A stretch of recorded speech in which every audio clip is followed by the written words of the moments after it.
அது வந்தாங்க. நடந்த சம்பவம் ரொம்ப வருத்தம் அளிக்குது. நடக்கக்கூடாத சம்பவம் இது. ரொம்ப கொடூரமா தான் இருக்கு. இது பெரிய இழப்பீடுங்க. அதனால நீங்க கொஞ்சம் மனசை தேத்திக்கங்க அப்படின்னு சொன்னாங்க. அவ்வளவுதான் சொன்னாங்க.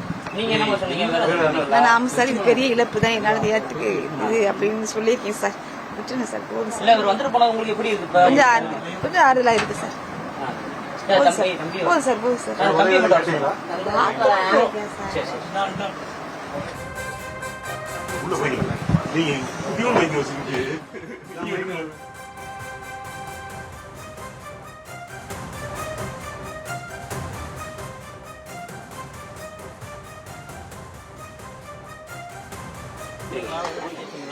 இல்ல அதை கிளம்பிட்டார், டக்குனே கிளம்பிட்டார்.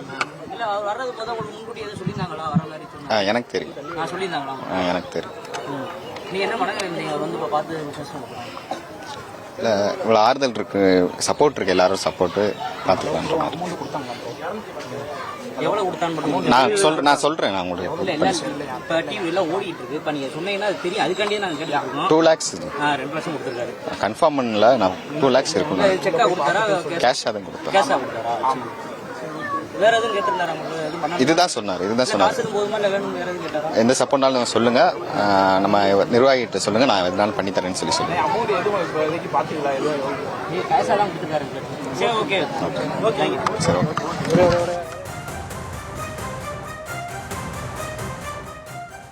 உயிரிழந்த அஜித்குமாரின் தாயார் மற்றும் சகோதரர் அளித்த பேட்டியை பார்த்தும். தொடர்ந்து விவரங்களை செய்தியாளர் ஜெர்ரியிடம் கேட்கலாம். ஜெர்ரி, விஜய் அங்கே வந்து அவர் செல்வதற்கு வரைக்கும் என்னென்ன பேசினார் என்பது தொடர்பான விஷயங்களை அவர்கள் கூறியிருந்தார்கள். அந்த பேட்டியில் நிவாரணம் அளித்தது தொடர்பாகவும் அவரது சகோதரர் குறிப்பிட்டிருந்தார். இது பற்றிய விவரம் என்ன? வணக்கம்.